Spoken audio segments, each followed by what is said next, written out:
listening? Yeah, he said Italian, you smart Alex. Oh, that's right.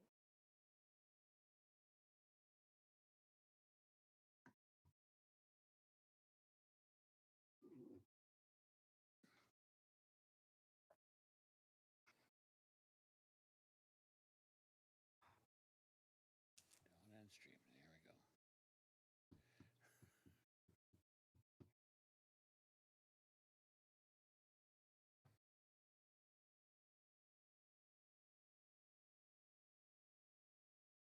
And I do have a name to pass along to the mayor for Dee's replacement.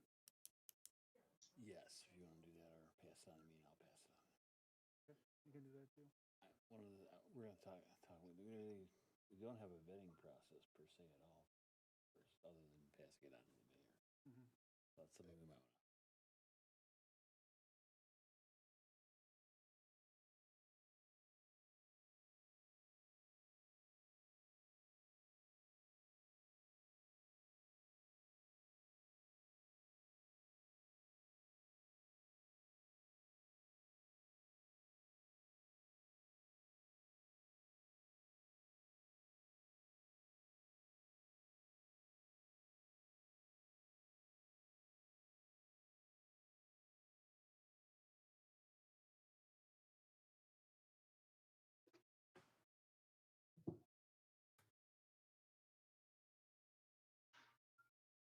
Really bugged me how many tabs are open right now.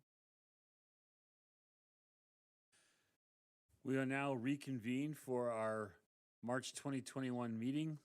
We had some technical difficulties, which are now seemingly resolved. We left off with accepting the minutes of the previous meeting. The motion on the floor stands that we accept the minutes as presented. We must now take a roll call vote. Kristen? Aye. Chad? Aye. Tim? Aye. Wendy? Aye. Dan? Aye. Motion passes. The minutes are now approved. I'm going- Larry, Go ahead. can I ask something quick? So in taking notes, I don't have anything prior to this because we weren't able to hear anything. All I did is read the, I had the call to order and read the statement about the public meeting notice about being online. Okay, and who made the motion for accepting the minutes? I did, Wendy. And Kristen seconded it. Okay, thank you.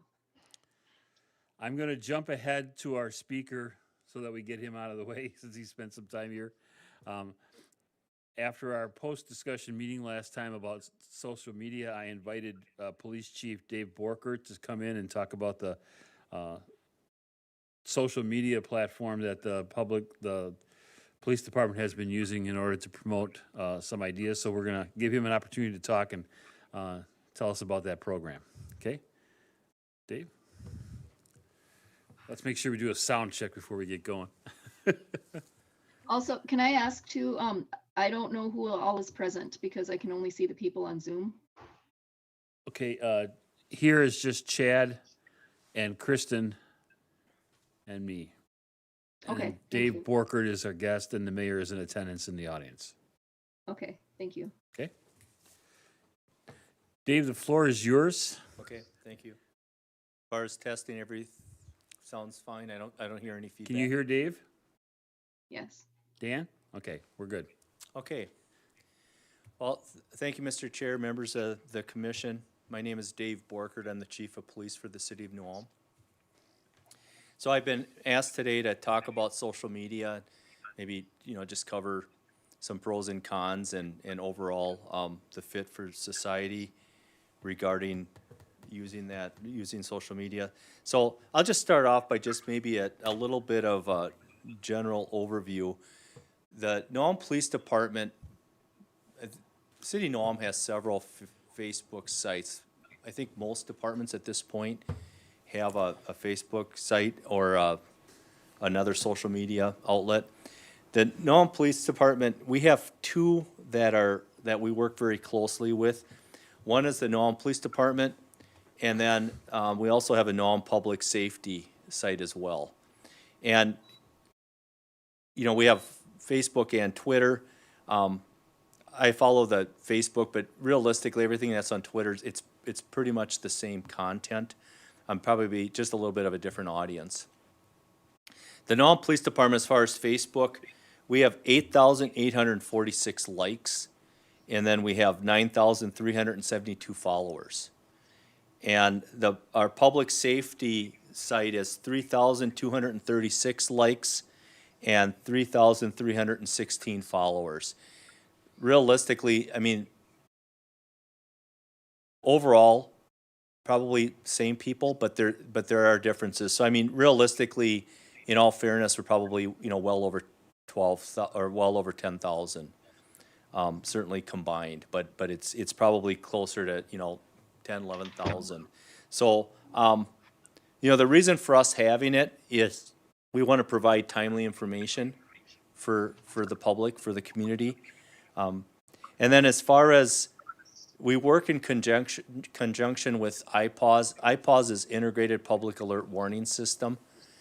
And if you're familiar with that, that's like when your phone's going off or something like that, when it starts vibrating, kind of like an Amber Alert. Amber Alert is what the state provides.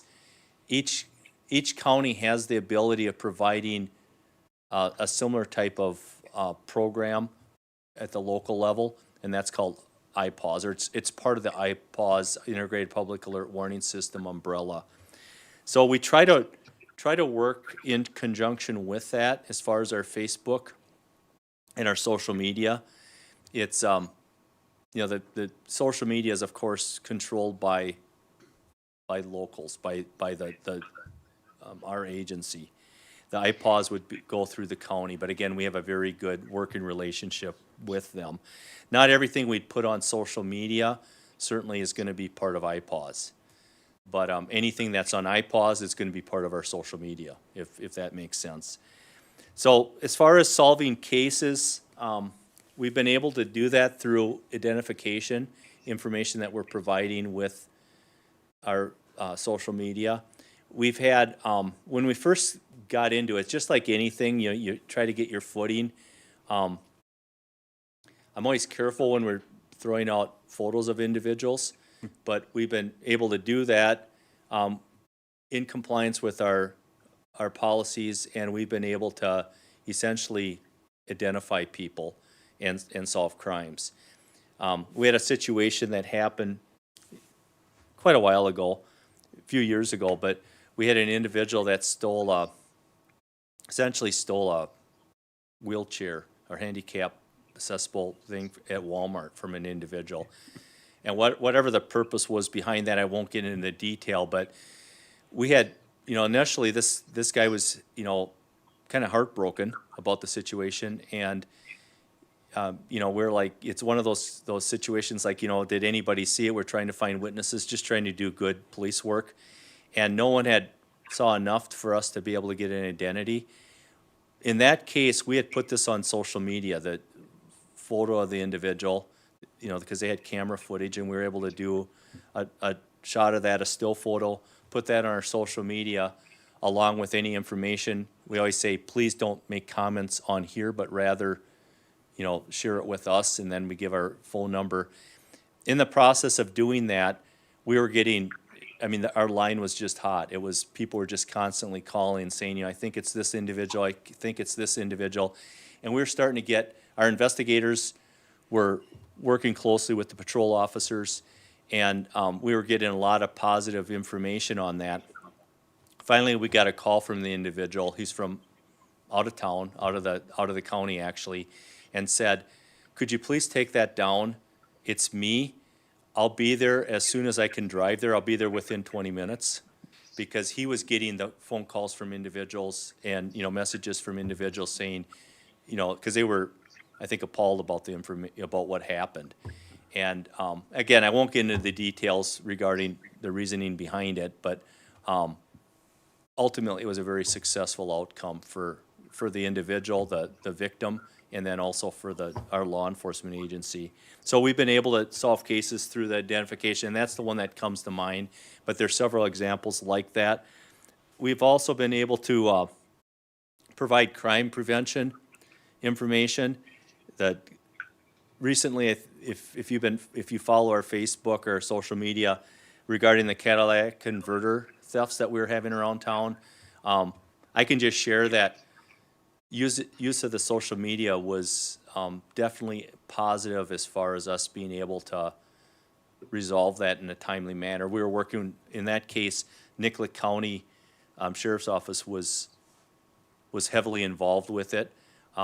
But again, using our social media, it was definitely a step in the right direction and helped us resolve that in a timely manner. So as far as we've been able to, again, solve cases, we've also providing crime prevention. The one thing that we can't do because we're a government entity is we can't turn off comments. So when we're talking about pros and cons, I just covered some positive. Occasionally usually the comments are very positive, but occasionally there's things that are stated on there, that comments that are shared that we maybe don't agree with. And if they're we're not allowed to turn them off, so we can't just turn off all comments. We're not allowed to. What we can do is we can take down a comment if it violates our policy, which we try to do as timely as we possibly can. What we're not allowed to do is also, in addition to that, essentially, because we're a government entity, you can never, there's rules involved with it, but you can't just automatically destroy government information, government data. You're just not allowed to. There's a statute that covers that. It's called Chapter 13, Minnesota State Statutes. And so even in that case, everything that we have, we record. So if anybody would do a public data request on that, we'll take it down so that the viewing public can't see that. Usually it's a disrespectful comment directed at an individual. So we'll take that down, but we're still retaining it. Because if someone would do a public data request, again, we have to follow the law. We can't be destroying public data. So even, when we're collecting it, it's public data. So we have to follow the statute. But again, in those cases, it's only if you're doing a public data request. We'll provide it under those circumstances because it's still retained. And then what the individual does it, and that's like all public data, we have no control of that. If they throw that on their own social media or throw it on a bulletin board somewhere we have no control of that. It's theirs to do with whatever they want. So one primary policy, and I can go over in the interest of time, I certainly have the policies here, but we if it focuses on an individual negatively, something that could be construed, interpreted negatively, we'll take down that post. Certainly if it's a member of the public, but even an officer. If they're just saying, and if you followed our post, sometimes they'll say they're mad at Nome Police Department about something, or they're mad about police or just the government about something. We don't take them down. We let them, we don't consider that a direct or a violation of our social media, and we just feel that people have that constitutional right to share information. So we'll leave those things up there because we've gotten feedback, like people will share with us, like, why don't you take that kind of stuff down? We don't want to read it. Well, then don't, because we feel more comfortable leaving it up there. And you'll see a lot of things on a lot of posts where most of it is usually pretty positive, but there's maybe a couple things that certainly could be interpreted negative, directed towards law enforcement or City of New Ulm or Nome Police Department. So basically that's the rules that we follow on it. There's pros and cons. I've tried to cover probably the major positives and negatives that I've encountered, but there's always pros and cons with anything that you do. When they first brought that up, I'm hearing an echo. But when they first brought it up, they, meaning members of our department, had thought that it would be a really good idea to have a social media site just specifically for the Nome Police Department. Maybe a little bit more old-fashioned. I'm like, I don't know. This is several years ago already. It's like, I don't really know if we want to be getting into that. I was a little skeptical. They had been at some training. These two officers had been at some training, at the Bureau of Criminal Apprehension, the BCA, and it was about social media, and they were really talking about, you know, there's pros and cons, but there's some really positive things that can be captured through having that site available. So ultimately, at that time, I wasn't the chief, but I was on the department. I shared my opinion, and we ultimately went ahead with it and approved it and proceeded with it. And I mean, looking back, it's always nice to be able to look back in time and kind of give your opinion and your assessment. I'm happy they did it and that we have it. I think there's definitely been more positive, more pros than cons. And we're just at that point right now. I think it's a fairly active site. And, you know, we're active because, you know, the biggest thing with social media is trying to gain those likes and those followers, because that's the success behind it. You know, if you've only got 100 followers, you know, obviously you've only reaching that many people. But, you know, we're reaching quite a few. Plus, you know, when they're sharing their information, if you ever look at our shares, I mean, it doesn't take long, and you've got thousands and thousands of people that are reading that post. So we also had a recent case last fall where we had a missing child, and social media was our police department's social media was, I'd say, responsible for finding that child. Okay. So again, when we're trying to reach people fast, it works a lot better than, you know, the traditional, old-fashioned ways of communication. So that's really all I have as far as my, Okay. when I talked to you, Mr. Chair, you had just, you know, asked me to kind of give highlights. Yeah. And then I imagine there might be some questions. So at this point, I'll just open it up for questions, if that's all right with you. Yep, that'd be fine. I got a couple questions, and actually I was the one that was brought up the whole conversation. Right around Christmas time, I believe there was a post made about if Santa were to eat or consume the milk and cookies, would that be considered indoor dining? It was something along those lines. I remember the post. Now, I didn't take offense to it, but I know some other people did because of the political leaning, or you know what I'm trying to say. I think so. But like, how do you maintain that, like that thin line between political and trying to be funny and, you know what I'm saying, kind of humorous? How do you keep from like upsetting somebody when making a comment like that, or do you pull them down, or? Well, ultimately, I'm familiar with the post.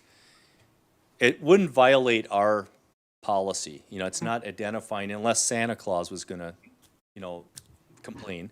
But I mean, realistically, it wouldn't violate our policy. So I always think with that, you know, sometimes what we'll do is if we have something that's coming up and, you know, people will just, you know, will contact us, and we can tell that it maybe hit a nerve, because you don't always know when you're striking a nerve and someone is upset about something. What we'll sometimes do is, you know, we'll bury it. We'll start having other posts that we're sharing, like, you know, anything, you know, street lights or something like that, having some type of other conversation that's good for the community good, and we start sharing those things, and we kind of, you know, bury it in that process. And bury it maybe is even a strong word, but I think, you know, everybody that's on social media knows what we mean by that. You know, usually people are commenting about the most recent post. So like in something like that, I mean, I guess I would just turn it over to you, Commissioner. What would you find offensive about that post? And again, you were saying that you had shared that it wasn't you personally. You didn't necessarily find it I didn't offensive. find it but offensive at what were all, other but, people sharing? You Because know, it's interesting for me. It's helpful for me, like for the future. that it was like towing the political line of, you know, the mask versus the anti-maskers. And can you explain a little bit further? Because if anything, I mean, if we're talking about direct, and this is just the purpose of the discussion. Right. If we're talking about because, you know, I do try to look at some things, and there's been times where I've had them pull something down because I'm like, okay, that reasonably speaking, I think the word is always reasonable. Because again, you're always going to offend a few people. You Right. just are, just with anything. That's just the nature of it. Especially the climate that we're in right now. It's extremely sensitive. You know, we have a pandemic going on, and we have social unrest, and we're law enforcement, you know, so it's just a very sensitive time. But I mean, if we can just, and I'm not trying to put anybody on the spot, if we could maybe just discuss this as a group. So I would imagine you're talking about the COVID, like you're maybe minimizing the pandemic? Kind of, yeah, yeah. You know, they felt like it kind of minimized COVID and minimized, you know, the damage it was doing, kind of by making that post. Mhm. You know, I thought it was kind of funny. I can see where other people might not. You know, they lost a loved one or, you know, something along those lines. I could find it, Right, you know, not being funny. right. No, I understand that. So I was the one that originally wanted to get into the social media and, you know, use it for the Human Rights Commission. And I actually had a conversation with one of the officers about, you know, how do I get this started? What do we need to do? And she gave me all the, basically the framework. So I'm very familiar with, like, you know, how it's supposed to be used and what your guys' regulations are. But yeah, I was trying to figure out, like, how do you walk that thin line? And once you do upset somebody, you know, where do you go from there? We had, around that same time, it was a little bit earlier than that, but we had and it actually involved me to some extent. It was like, I don't know if it was National Coffee Day. I mean, don't give me a correct quote, but a direct quote, but it was something like that. And I was in a coffee shop, and I had just gotten my cup of coffee, and they had a photo of me, like something like catching the chief on break or something like that, which I thought was relatively clean. But this was right during the pandemic, but again, had our masks on and everything, you know, we're respecting everything. And we had posts on there just saying, I just can't believe most of the stuff was positive. But there's a few people that said, I can't believe you're making light of the pandemic. Well, in my humble opinion, we weren't. I mean, society still goes on, and this was even during the lockdown, and I'm an essential employee, and so we're everybody working in there. We're not allowing a rule or an executive order not to be enforced. Everybody was doing everything legal to the best of our ability. And it's just, I think also psychologically, people, you know, they needed to communicate. So I mean, we're just trying to have kind of like wasn't even really a joke, but just like a positive moment just to kind of lighten the mood. But again, it offended someone. I don't know for sure sometimes how we can completely avoid that. You know, we certainly didn't directly violate our city policy or our New Ulm Police Department's policy on social media. But again, I mean, I get where you're coming from. Another one that had come back, kind of the similar type of response, and I heard about it. And if you scroll back, I was kind of thinking we'd maybe have it up on the screen here, but we had some technical difficulties. But if we had, it was about like some handcuffs, and they were like in a heart.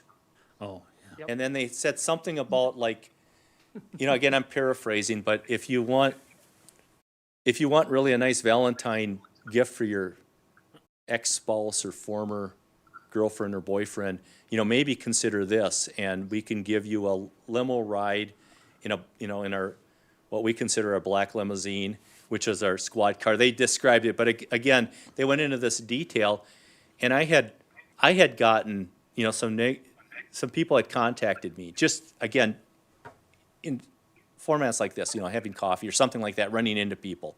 I mean, they weren't like irate or anything like that, but I'd gotten some feedback just saying, you know, there's some people concerned about that.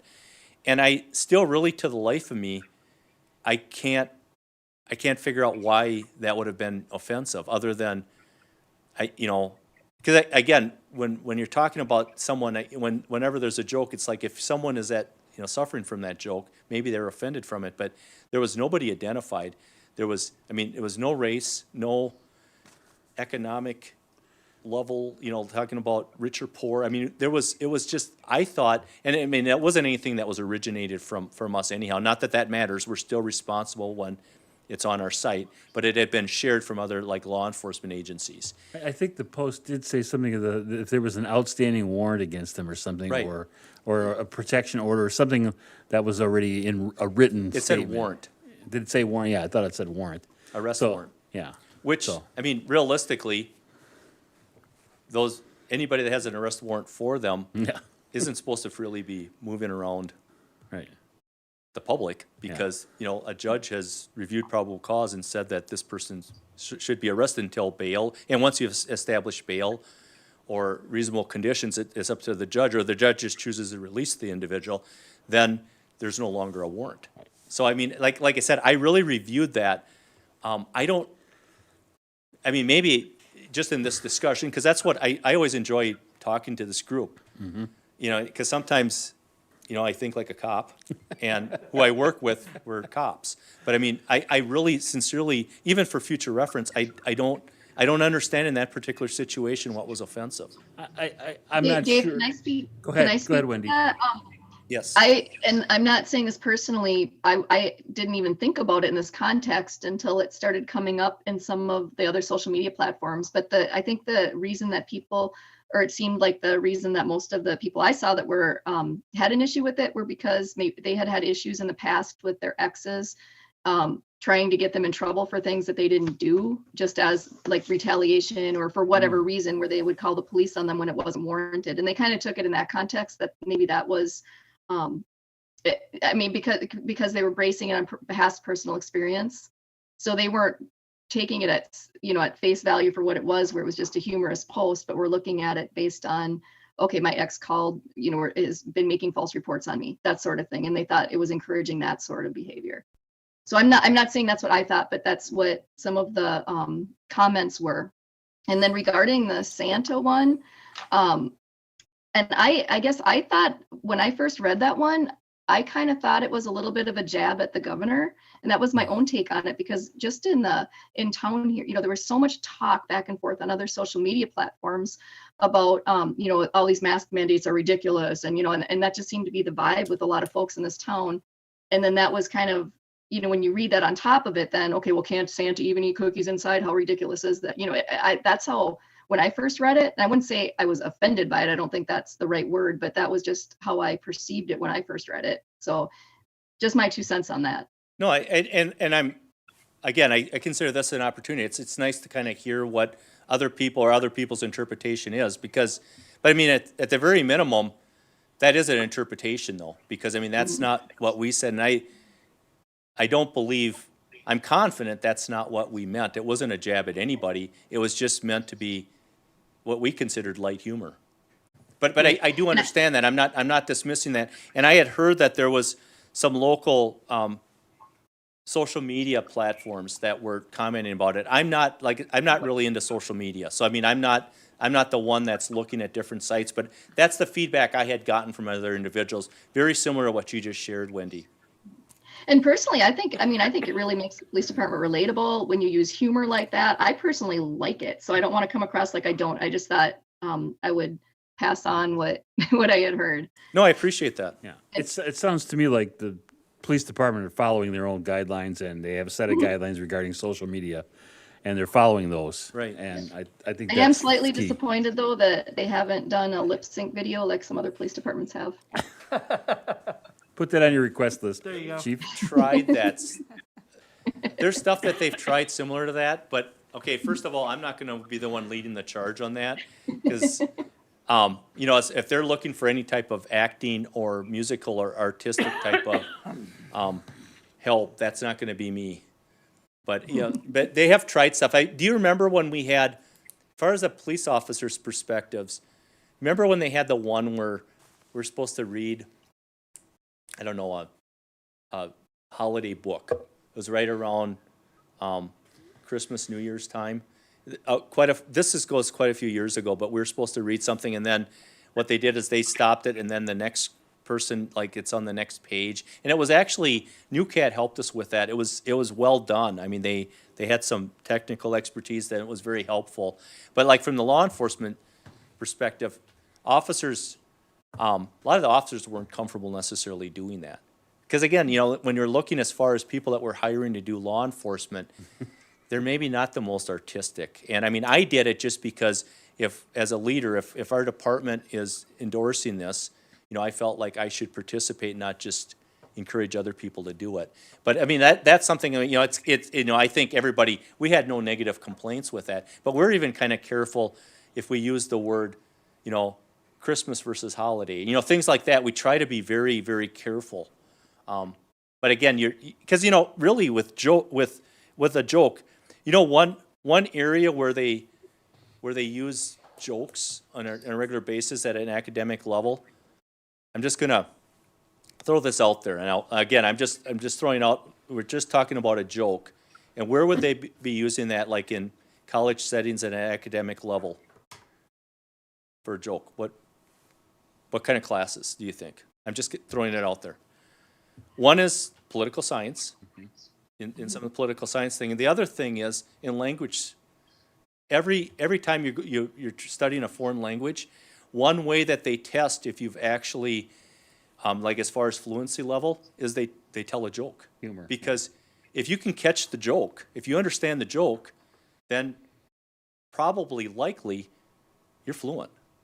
Because they look at your accent and things like that, but because a joke it's a play of words, and then usually or something is kind of making fun of something.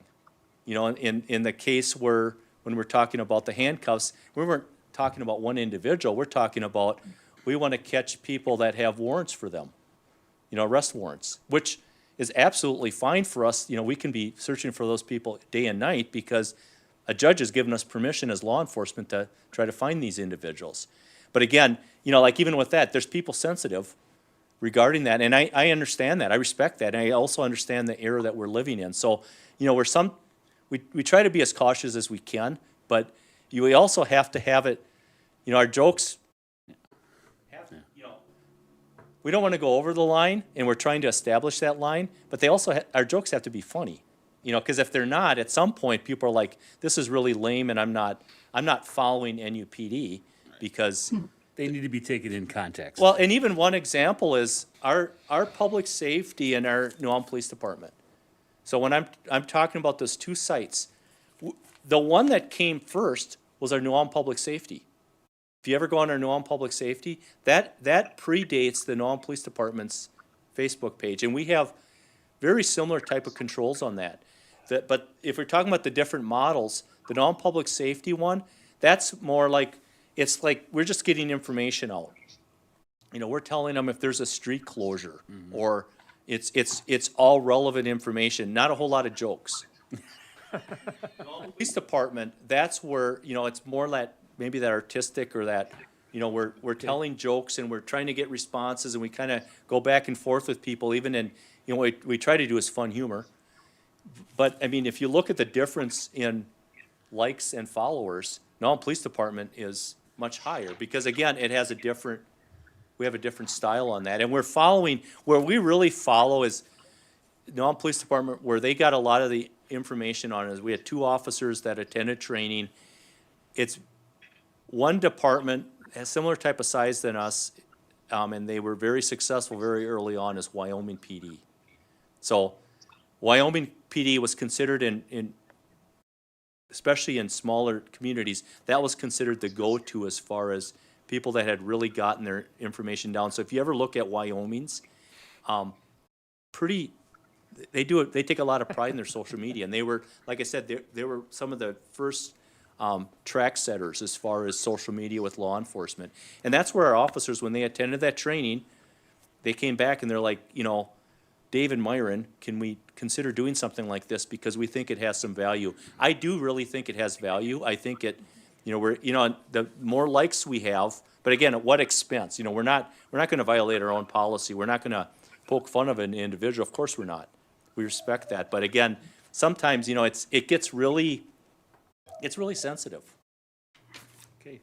So, Go ahead, Chad. You have a question? I'll say yeah, any other my questions. next is with the difference between Nixle and iPause. Nixle must be your text message, and iPause must be your social media. Is that how that works? No, Nixle is a brand name. So if you think of like, and we call it Nixle because that's what it is. That's like, you know, if you say Chevy or Ford. So Nixle is who, that's basically the brand name. And then IPAWS is Integrated Public Alert Warning System. So that's so like one of the messages that we have, there's a lot of information that we can share on Nixle. Now, the rules on that is we're not telling jokes. You know, sincerely, I mean, they're very, very cautious with that. And that was one reason for us to consider getting social media. Because one thing with Nixle is it doesn't necessarily have the followers. You have to, it's all free, but you have to go on the Brown County website and you sign up for it. And essentially, you know, then the only time you're gonna get alerted is when we have information like we have, supposed to have a lot of rain and we think we're gonna have sewage backup or something like that. We're trying to alert certain people. Now that's the general information that'll comes out on your phone like a text message. And whatever we're sharing, whatever we're pumping out, that's what's being shared. But again, we have a lot more rules on it than what social media. Social media, realistically, we have very, very flexible. We have our own policies because we don't want to offend people and we represent the government. But we have a lot more flexibility than we do with IPAWS or with Nixle. IPAWS itself, so there's two branches of that. There's the information that we're putting out kind of in a text message, and then there's IPAWS, and IPAWS is like the Amber Alerts. Your phone will actually start vibrating, and everybody, whether you signed up for it or not, if you're in that general area, if you're in Brown County or whatever area they're plugging in, you're getting alerted with that, and that's, I mean, you have no option. If you're carrying a phone, it's gonna say missing child, so on and so forth. But there's a lot of criteria we have to follow. So if we're looking for the burglary suspect or things like that, we can use Nixle, the general Nixle, but we won't be able to use IPAWS. IPAWS has a much higher level of criteria. Who's responsible for that ultimately is the county. So like we, the city, we can use Nixle, but we can't use IPAWS. Again, it's under that same umbrella. So that's controlled by Brown County Emergency Management and basically dispatch. Okay. Does that answer your Yeah, question? yeah, it does. You know, I wasn't aware how different the two were, so, But if we ever told jokes on that, sincerely, yeah. we'd be fined. We couldn't use it anymore, and there'd be consequences connected with it. And my last question, are you ever gonna bring back the ride-alongs? Probably after the pandemic, but with the pandemic, we just can't. It's too hard to control because you're in a vehicle, right next to someone. Even like in our office, like I mean, I took my mask off because we're allowed to by policy when I'm speaking.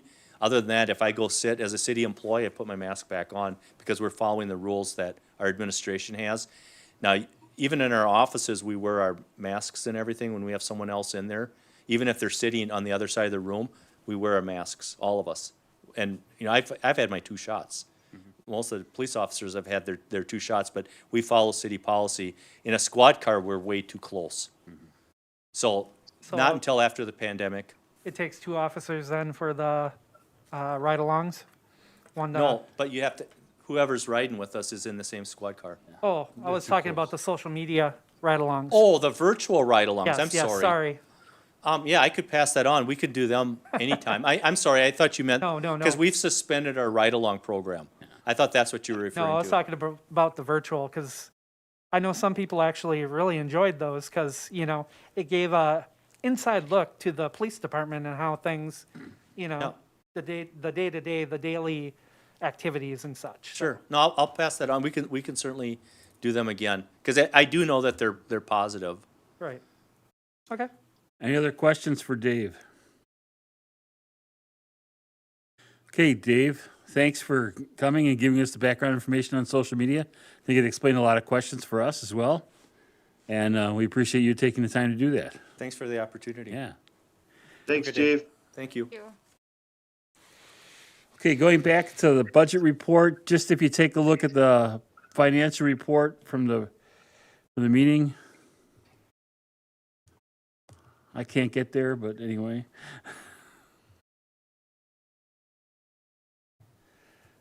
I'm assuming we haven't spent any more money. Don't look like it, no. No. Okay, good. All right. Is there any report from the events committee? Not, nope. Education committee, nope. Executive committee, we don't have anything, although we should probably meet before our next meeting, perhaps. Are we aware of any current human rights issues?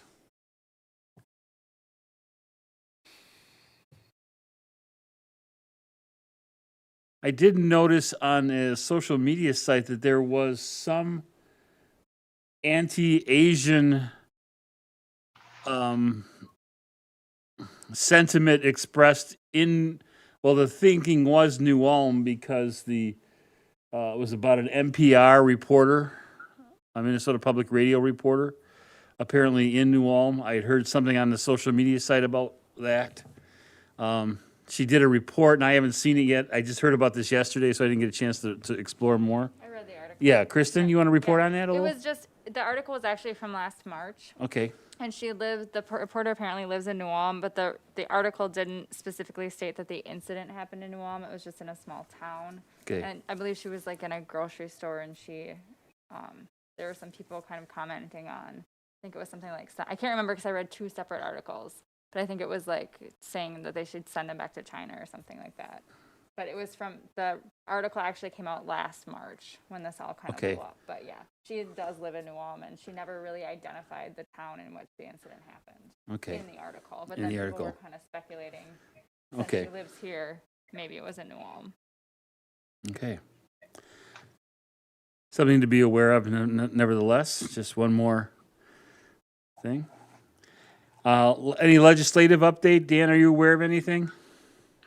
Yeah, just briefly, I know Lisa from the city sends out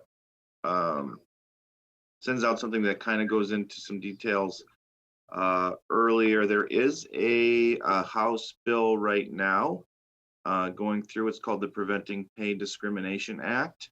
I think it just got its second reading on the House, but essentially what it does is it precludes I guess precludes is probably the right word.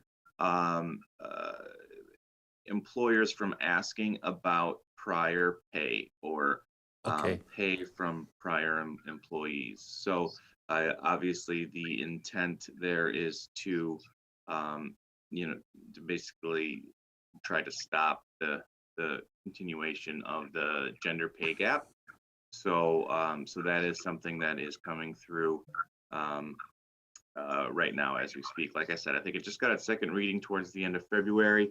So we will see where that goes if people want to follow it. Again, it's HF, I think 304 or 403, but it's called Preventing Pay Discrimination Act. Okay, thanks, Dan. Yep. Anything on the city council liaison? No, nothing to report this month. Okay, good. The only other item of business today then is that we do need to fill the unexpired term of Deanna. The note I got from Lisa's office said that there was no effective date. And Dan, I think you had suggested that it should be immediate unless it's stated otherwise. You're muted. Yeah, that was my thinking, and is just that we should proceed as if it is immediate. And of course, if she does respond that she wants to finish out the term, then then we can address that. But I think we're probably better off just pursuing it right away if we can. Okay. I did see there was a posting somewhere that said that we have an opening for the Human Rights Commission. I can't remember where I saw I think it. it was on on it was on a social media site. I think Yeah, somebody posted that was up there. Yep.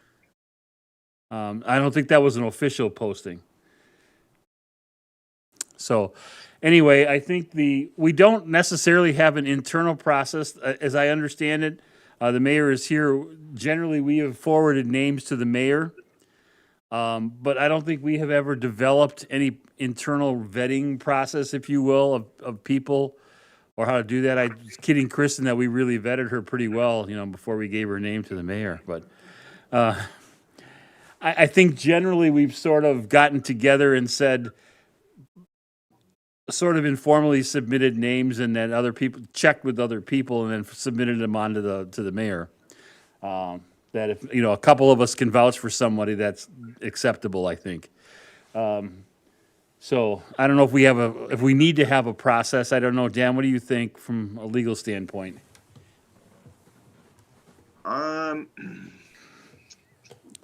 guess it does get a little bit dicey, because then we're talking about subjective criteria in which we or the group decides whether or not to pass a name along. But I think it's probably worth